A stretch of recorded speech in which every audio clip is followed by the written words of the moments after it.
చూసారు we are morning చేసి నేనే వీళ్ళ బంధువులను పిలిపించారు కదా కొలీగ్స్. మాకు డౌట్ ఉంది సార్. చెప్పండి. ఇది యాక్సిడెంట్ అని అయితే మేము అనుకోవట్లేదు.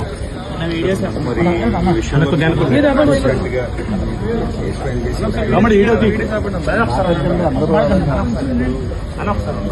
కేస్ ఫైలింగ్ దగ్గర నుంచి this is the demand from our Christian community. Is not a small man. అతను సామాన్యుడు అయితే కాదు. ఎవరికి అడ్మైర్ చేసే వ్యక్తి ఆయన. మా పక్కన ఉన్న వాయిస్ మాకు చాలా బాగా మేము రిక్వెస్ట్ చేస్తామంటే ట్రాన్స్పరెంట్గా మీరు కేసు మాకు తెలియజేస్తే ఆ తర్వాత మేము ఏం చేయాలనేది మా యాక్షన్. అంటే ఆఫ్టర్నూన్ లోపే ప్రజెంట్ ఉన్నటువంటి సీసీ ఫుటేజ్ని కలెక్ట్ చేస్తాం. ఆ సీసీ ఫుటేజ్ ఒక 20 hours